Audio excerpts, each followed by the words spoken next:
Hi there and welcome to part one of an introduction to weight management strategies. During today's session, we'll be looking at the physical health aspects to weight management and lifestyle.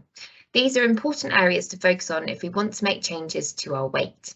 During part two of this webinar series, we'll be looking at the mental health aspects in a little bit more detail and talk about how emotions can influence our eating. Our mental and physical health is linked in many ways, and weight management is no different. We understand that there is a lot of confusing information out there online and in the media about how to lose weight, so it can be hard to know who to trust and whose advice to follow. So today I'm hoping to go back to the basics with you to help you to understand where to start and go through some evidence-based facts to help with weight management. As we move through the webinar, please feel free to make any notes, or you can take any screenshots or photos of any of the slides that are helpful too. If you have any questions, then please note them down as you go to discuss further with your coach at your next one-to-one session. So the aims and objectives of the session today are to understand what weight management is and how it works, to become familiar with the current UK recommendations for a healthy diet, to learn strategies to help manage your weight, and to learn where to go for additional support. So first of all, what is weight management? Well, it's maintaining a healthy body mass, including the right levels of fluid, muscle and fat tissue. And this varies from person to person, and a healthy weight for you will depend on your sex, height and physical activity levels. Typically, when we talk about weight management, most people refer to weight loss, or rather fat loss, although we will touch on how to maintain a healthy weight and how to gain weight as well. Managing your weight will mostly depend on your diet, but there are other things to consider which are quite often overlooked. So how do we know what a healthy weight is? So we can use body mass index, also known as BMI, as a tool, and this looks at your height in comparison to your weight and produces a score. You can then compare your score on a BMI chart, which indicates whether you're underweight, healthy weight, overweight, obese or clinically obese. There are some disadvantages to using BMI, as BMI only takes into account your total body mass and it doesn't distinguish between fluid, bone, muscle and fat tissue. So it's good to measure your waist circumference alongside BMI, as this can measure the more dangerous and unhealthy fat around the organs. Information on calculating your BMI and measuring your waist circumference can be found on the NHS website. You can also use scales to weigh yourself, so you can get scales that will show you a mass for each element. However, it is important to remember that if you are just using regular scales, then your weight will fluctuate depending on the time of day, your fluid intake, and where you are with your monthly cycle for females. So seeing these fluctuations can be a little bit disheartening. It might be that you've retained more water one day rather than gained fat, and you might not see this as making progress, which can then be very demotivating and mean that you're more likely to give up. If you do choose to use scales, it's recommended that you weigh no more than once per week and try to weigh at the same time on the same day each week to get a more accurate measure.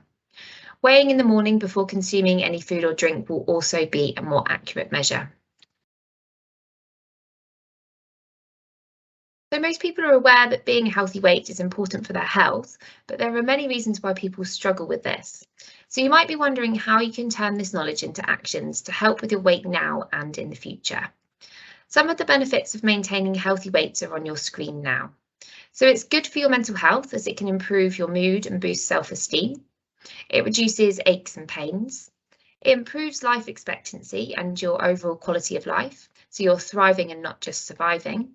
And it reduces the risk of developing long-term disease and mental health conditions such as heart disease, type 2 diabetes, some types of cancer, and depression or anxiety. If you're overweight, obese or underweight, then you're at a higher risk of developing long-term health conditions and even reducing your life expectancy. So when talking about weight management, the word diet is usually the first thing you hear, isn't it? So what is a diet? So it's described as the kinds of foods that a person, animal or community habitually eats. So it's literally what you regularly eat and drink. So technically everyone is on a diet right now. Commonly when you hear people say that they're going on a diet, they mean that they're changing what they eat and following a specific guideline to achieve a desired result, which is usually weight loss. So you might have heard of specific diets such as low carb, intermittent fasting, the 5-2 diet, detox diet, etc. There's no shortage of novelty diet programs promising to help you lose weight fast. Now, these programs are known as diets because they're a certain way of eating. So the big question is, do these set diets work? Well, the answer is actually yes. Most do lead to fast and sometimes dramatic weight loss, but then only for the pounds to creep back on again at the end of the diet. And sometimes people end up weighing more than they did in the first place. And I guess the most frustrating part for people is when you stop the diet and the weight comes back on, and then your large efforts were for a very temporary result. This then leads to people trying another diet, getting results, stopping, and then piling the weight back on. So this is where the term yo-yo dieting comes from, which you might have heard of before. More worryingly, many fad diets are based on minor scientific studies or no research at all, prescribing eating practices that are unhealthy and might make you unwell. The British Dietetic Association says there's no wonder diet that you can follow without some associated nutritional or health risk. A fad diet is typically a low-calorie diet with few foods or an unusual combination of foods. And people can lose weight very quickly initially, but then they soon get fed up of following such a strict diet and return to old eating habits. So going back to the question of, do diets work?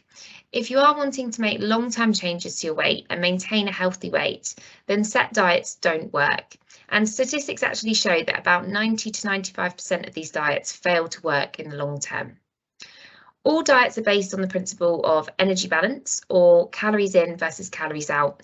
And there's no fancy scientific method that you can safely use without following this principle. So you might have heard of the phrase, eat less and move more, which is mostly right. However, this is easier said than done for various reasons, which we will go over further on in the webinar. So if there's no wonder diet, then where do weight changes come from? So according to research, about 70 to 80% of our weight is affected by our lifestyle factors, such as nutrition, sleep quality, stress levels, and daily bodily movements, such as how often you're sitting compared to walking or even just pottering around the house doing chores. Only 20 to 30% of your weight is impacted by exercise sessions that you do. So with evidence pointing towards lifestyle factors at such a high percentage, we are going to touch on those areas in the webinar as well as exercise. So you may have heard of the phrase, you can't outrun a bad diet. And that is absolutely true. So it's quite common in the health and fitness industry that weight loss has a large exercise focus, particularly online and in the media. However, your lifestyle has a larger impact on your results. So an example is if you hear of people going to the gym and then having a treat like a chocolate bar to reward themselves afterwards. So back before I was educated and qualified in this field, I used to do exactly this. So this seems like a great idea at the time, but if we break this down, the average person burns, say, 200 to 300 calories when they do a gym session, and then a chocolate bar is approximately 200 to 300 calories as well. So if you are trying to lose weight, then rewarding yourself with a chocolate bar every time can hinder your progress because you've just eaten all the calories you've burnt to reward yourself for that workout. Another common example of where people work hard but then get frustrated that they're not getting results is if you have a sedentary lifestyle. So say you have a desk job, but you still do a 30-minute bout of exercise every day to burn some calories. On face value, that doesn't sound too bad. 30 minutes of exercise a day is actually a very good thing. However, the research shows that you tend to burn more calories by adding up the daily movement you do outside of those 30-minute workouts. So things like regular household chores, walking around the shops, taking the stairs instead of the lift, or even just standing and stretching regularly during your working day, because it all adds up. You actually burn more calories overall by doing more frequent bouts of small movement each day than saving your exercise to one 30-minute session, but then remaining sedentary for the rest of the day. For managing weight, it's really important to understand calories. So you may see these labelled as kcal on food packets, and this refers to how much energy is in that food. So we need energy to live and thrive, and calories on their own are not a bad thing, but rather too few or too many calories is when your weight and health can be affected. Not all calories are the same, so your body processes calories from sugar differently to protein, for example, so try to get your calories from good sources. Moderately active men need 2,500 calories per day, and moderately active women need 2,000 calories a day. This may vary though, depending on your height and weight as well. And moderately active is someone who does 150 minutes of moderate intensity exercise or 75 minutes of vigorous exercise per week. So how do weight changes happen? So in the simplest of terms, weight loss is when your body burns more calories than you consume. So this is known as a calorie deficit. So you're using more energy through activity and normal bodily function than what you eat or drink. Weight gain happens when you eat or drink more calories than your body is burning, otherwise known as a calorie surplus. Weight maintenance is when you burn the same amount of calories that you consume. So the easiest way to think about this is comparing the calories that you're taking in versus the calories that are going out through physical activity and daily bodily functions. So thinking back to those weight loss diets that you see in the media and online, they all follow the same principle of burning more calories than you're consuming. And one diet is not better than another based on that factor alone. So in terms of calories, how does weight change work? So the research has shown that if you were to lose 1 pound or 0.5 kilograms of weight, then you would need to burn 3,500 calories. So to do this, we'd need to burn more calories than we're consuming.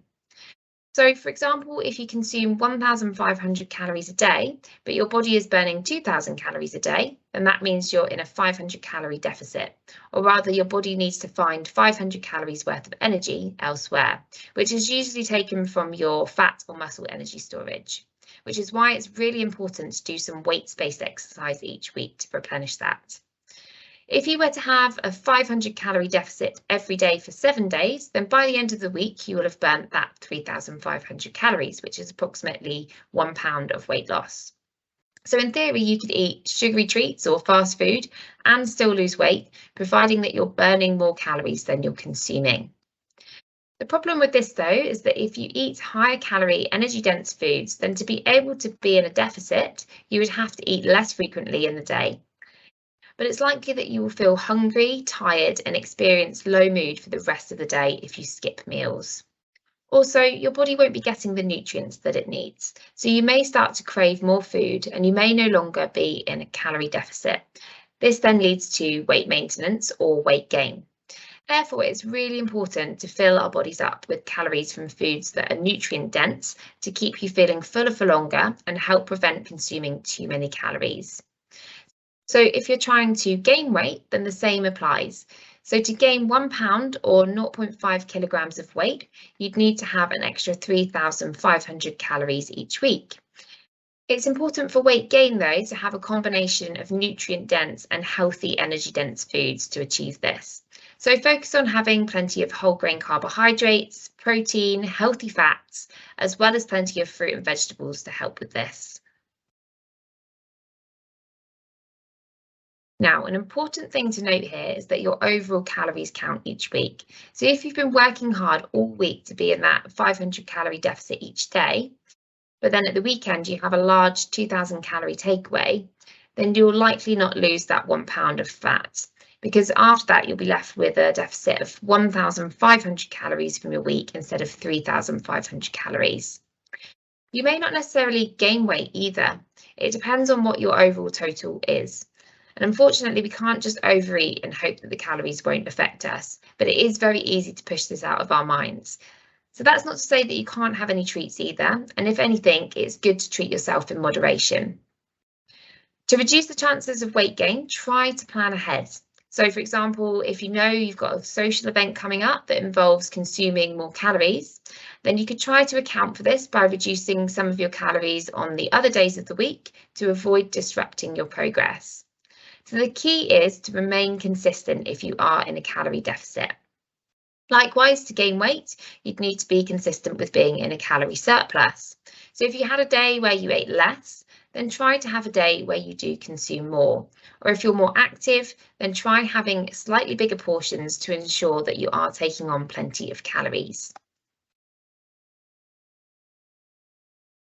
So you're probably thinking, once I've lost weight, how do I keep it off? Or once I've gained weight, how do I keep it on? So the answer is about making small, gradual changes to your lifestyle and sticking to them, so that they then become part of your everyday life and not just a temporary diet. So the reason why most diets fail is because people often go back to what they ate previously and their previous activity levels before they started the diet. So your body will react and adapt to any changes that you make, whether that be positive or negative. So the aim is to make small changes that you can stick to week by week, which you can then build on and eventually turn into regular habits. So, for example, if you were trying to lose weight, then this week you might want to try swapping all of your pasta to whole grain instead of white.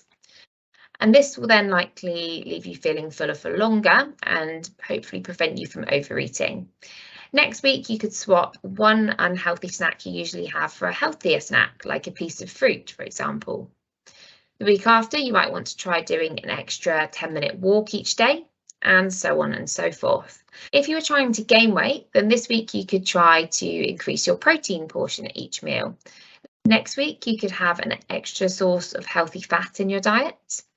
The week after that, you might want to complete a 10-minute weight training session to help build muscle mass. So if you make drastic changes to your calorie intake and your exercise levels or anything else, then you're more likely to give up. Weight change is a journey and we cannot become a healthy weight overnight. So one salad isn't going to make you slimmer and one pizza will not make you gain long-term weight either. It's about what you do daily and weekly and keeping those changes consistent. For your results to stick, they need to be permanent changes to avoid going back in the other direction with things. So, where is the best place to start? Now, everyone's different, but there is a significant amount of evidence that shows that joining a group can help you to achieve results. So this is because they'll guide you with everything listed on this slide. So for example, if you wish to lose weight, then joining a group like Slimming World or Weight Watchers can be very powerful to help you achieve desired results.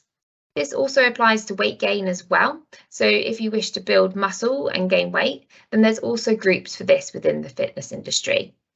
Having like-minded people around you talking about each other's experiences can help motivate you to continue with your journey, and it helps with accountability too. So it's a lot easier doing the journey with other people than doing it alone.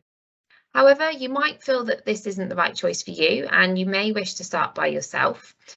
If you choose to do this though, I would encourage you to tell a friend or a family member about your plans.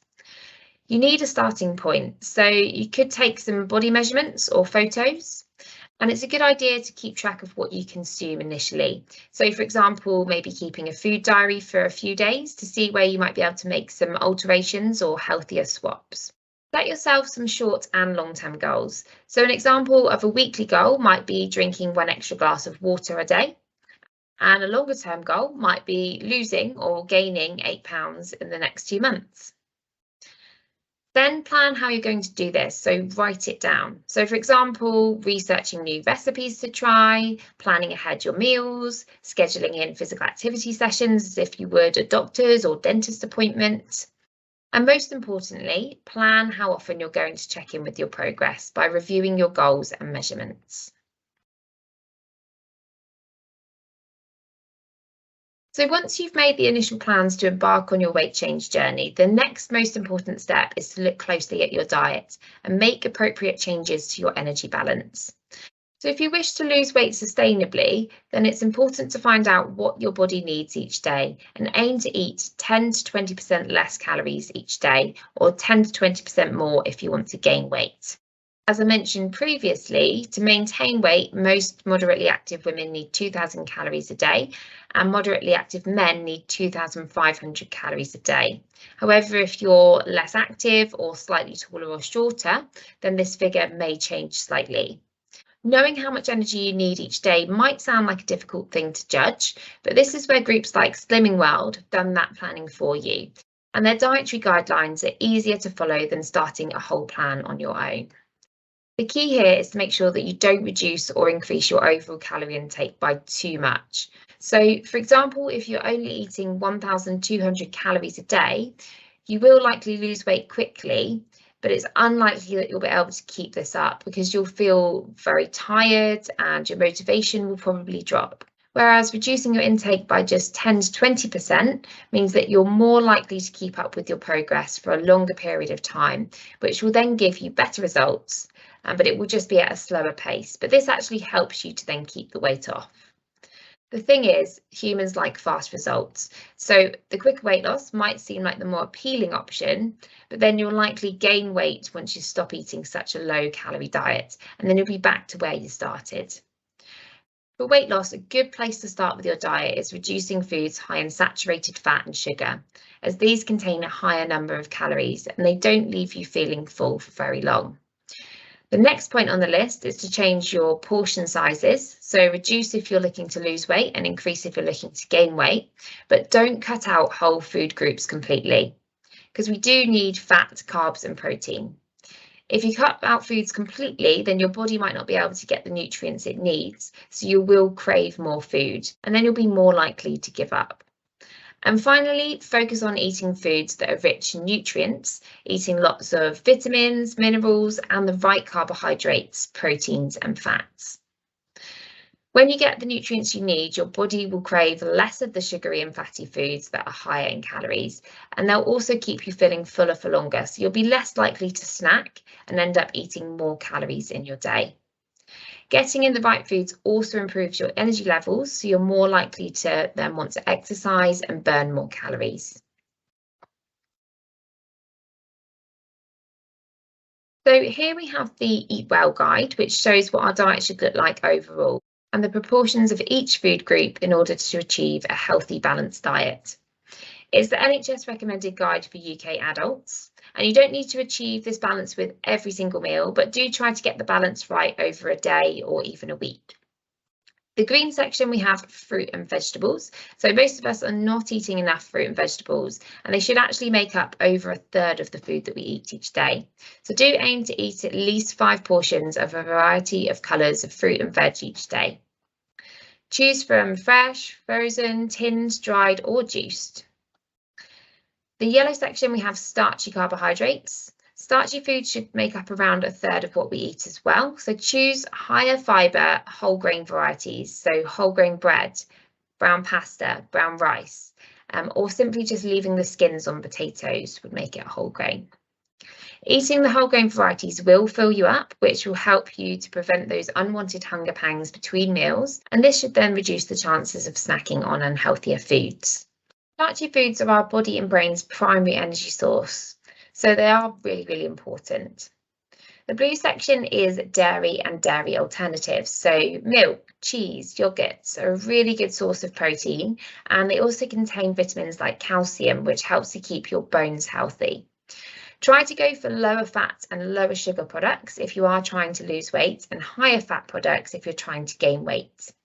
Just be careful though that the lower fat products do have lower sugar as well, because quite often sugar is added to low fat foods to improve the taste, but this can then make the product unhealthier and even increase the number of calories. The pink section is protein, so try to choose lean sources of protein like chicken, fish, which can help to maintain your muscles and provide additional vitamins and minerals. If you're vegetarian, then things like beans, pulses, lentils, chickpeas are a really good alternative to meats. And they're also really good if you're looking to lose weight because they're lower in fat and higher in fibre and protein. A portion should make up about a quarter of your plate. And then we've got that tiny little purple section, which is oils and spreads. Unsaturated fats are liquid at room temperature and provide essential nutrients for your body, which includes vegetable, rapeseed, olive and sunflower oils. Remember, all types of fat are high in energy and should be eaten in small amounts though. So 1 portion is approximately the size of the tip of your thumb, or 1 teaspoon. And then in the bottom left-hand corner, we've got unhealthier foods that are high in saturated fat and sugar. So these foods include our chocolate, cakes, biscuits, sugary soft drinks, butter, ghee, ice cream, things like that. Now, they're not on the Eat Well plate because they're not actually required for our bodies to function. And these foods and drinks should be consumed less often and in small amounts, so no more than 3% of your diet. In the top right-hand corner, we've got water. Water isn't actually listed on the Eat Well guide as it contains 0 calories, so it doesn't contribute towards your daily calorie intake. However, it is absolutely vital for our health. So we need to drink 6 to 8 glasses of fluid each day, so that's around 2 litres. Lower fat milks, lower sugar or sugar-free drinks, including squash, teas and coffees, all count. Fruit juice and smoothies also count towards your fluid intake, but they do contain free sugars, which can damage your teeth and increase your calorie intake overall. So do limit these drinks to a combined total of 150 mils a day. So this is what we should be eating from each food group. To lose weight, we need to eat these proportions, but in smaller portion sizes. And to gain weight, we need to eat these proportions, but in larger portion sizes. So we're now going to look at why getting a good quality sleep can help with weight management.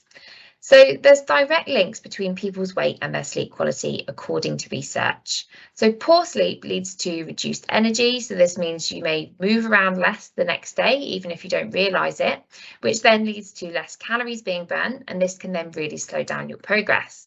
In addition to that, when people haven't slept well, they tend to make poorer food choices. So it's tempting to order a takeaway or eat more sugary snacks to try and raise your energy levels, which then tends to increase your overall calorie intake. It's also very easy to give up on your intentions of starting in the first place and your goals when you're feeling very tired. Hormones are chemicals that act as messengers to send signals from one part of our body to another, and many of our hormones are affected by a lack of sleep, with several identified as being directly involved with why we gain weight when we don't sleep well. So sleep has a huge impact if you want to lose weight, and it's definitely a key area to focus on if you want to see those results. If you're trying to gain weight or build muscle, then your body also needs to recover from exercise while you sleep. So poor sleep also slows down your progress for gaining weight as well as losing weight. So it is really, really important to drink plenty of fluids. Regular fluid intake can help reduce water retention because it regulates the flow of liquid going in and out the body. And this can reduce that bloated feeling that can make us feel bigger than we actually are. Stress can also lead to changes in weight, so water helps your brain function better and be able to manage symptoms of stress better. It also helps your body process energy in order to be able to exercise and helps to repair your muscles.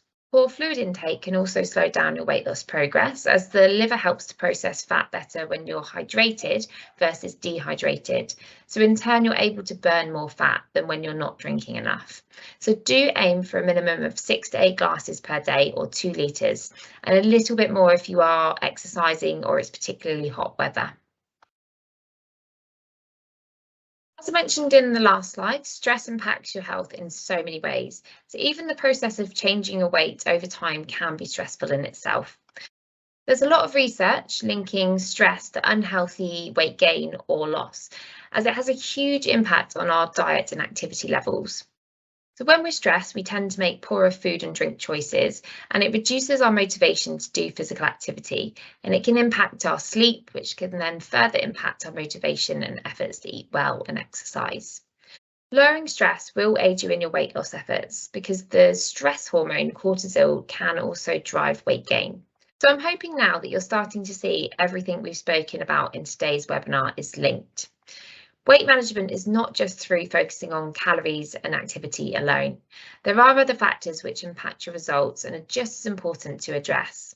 So we will touch on stress a little bit more in part 2 of this weight management course.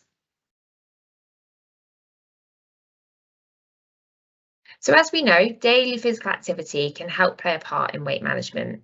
More movement will burn more calories, so think about how you can add more movement into your day. If you work at a desk, remember to get up and move about as regularly as you can. If you're out and about, think about ways that you can move your body more. So just walking up hills or stairs can really make a difference. Or getting off the bus to stop early and walking the rest of the way with your shopping bags, because it all adds up. Structured exercise sessions are also important because they do burn calories as well as improving your energy levels and your sleep quality. Resistance or strength-based exercise is also really good for building or replenishing muscle mass. And finally, complete activities that you enjoy. This way, you're far more likely to stick to them and you'll see those results. So I'm going to briefly touch on the use of supplements now, as this topic does tend to lead to a lot of questions. Do aim to get your vitamins from real food, as supplements should not be used as a substitute for food. They're only there to add to a diet rather than in replacement, hence the word supplement. They can also be really expensive, so you may end up spending money on them for very few results, if any at all. There are no wonder drugs available that will change your weight sustainably without first addressing all of the areas we've discussed in the webinar today. There may be some occasions where a doctor or dietitian may recommend a certain supplement or prescription, say for a certain medical condition, for example, but don't just start taking over-the-counter weight management supplements until you've fully assessed the benefits and risks and spoken this through with a medical professional to see if they are suitable for you. So as a summary, these are the top tips to take from this webinar today. So be consistent, make small changes that you can stick to avoid that yo-yo dieting or the common stop-start progress. Keep tracking your progress. If you don't keep track, then how will you know if you're making progress or not? Doing this can also keep you motivated because seeing those results will be rewarding. Allow yourself treats in moderation. The key here is moderation though, and not cutting out foods completely. Don't be afraid to try new things. This keeps things exciting and it can help motivate you to continue. So you might want to try some new recipes or attending a new physical activity class, or even just using a new mindfulness app to help you with stress. Tell people about what you're doing to have some accountability, or maybe join a group. If you're trying to lose weight, pick foods that will help you feel fuller for longer and contain good nutrition. And move your body regularly, whether that be exercise sessions or a little bit more walking, gardening, running around after the kids. All movement counts. If you're trying to gain weight, make sure that you consume both nutrient-dense and healthy energy-dense foods regularly and don't skip meals. And focus on muscle strengthening resistance exercises. So a weight loss support group is the ideal environment in which to share your struggles, frustrations, and maybe concerns about your health and weight, or maybe following weight loss surgery. On the flip side, a weight loss support group is also a really good place to share your victories, accomplishments, and milestones.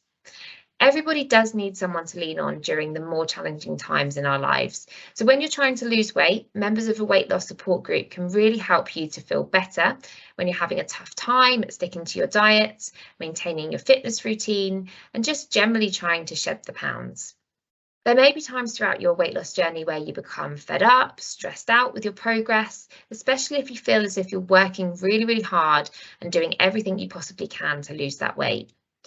In times of stress, a weight loss support group can really help you to cope, relax, and feel better about yourself, as you'll be given that time to vent and share your weight loss barriers with others in the group. This will then lower your stress levels and aid you in your weight loss efforts further. However, if joining a group isn't the right option for you, then you might wish to have a look at this NHS 12-week plan to do it yourself or with a friend or family member. Now, I'm aware that during this webinar, I advise not to follow a strict diet. However, the NHS plan helps you to lose weight gradually and change your habits for the long term. So this should then encourage you to keep going after you've completed that initial 12 weeks and then not return to your old habits. There is evidence that 12 weeks is the optimal period of time to do a weight loss plan, as this is the length of time it takes to form habits, and it also gives you a goal to work towards. However, if you wish to continue your journey, you may, of course, do the 12-week plan again and continue to do it until you feel confident at managing your weight independently. There are, of course, lots of other plans similar to this one, so the key is to find one that works for you. Find a plan or routine that you can keep up with and that you enjoy. This way, the possibility of reverting back to old habits once that plan has finished will be less likely. On your screen now are the links to the NHS website for further information and tips on weight loss, physical activity, sleep hygiene and stress management, and then 2 free NHS apps that are really worth downloading. So the Food Scanner app works by scanning the barcode of products, revealing the total sugar, saturated fat and salt inside. It provides hints and tips for adults, plus it also has some fun food detective activities for kids to get them thinking about healthy eating as well. The Easy Meals app is a great way for you and your family to eat foods that are healthier for you. You'll find delicious, easy meal ideas to get you going if you're ever short of inspiration. And through this app, you can actually create shopping lists and can keep track of your calories a lot better. So to finish off, I'd like to ask you, what can you do today? So what can you take from this webinar to help you to manage your weight better? So it might be that you've taken a few things from this webinar today. So if so, write them down and focus on one thing at a time, and then see what works best for you. So I'm going to pause for a second so you can write down a bit of a plan or some goals now.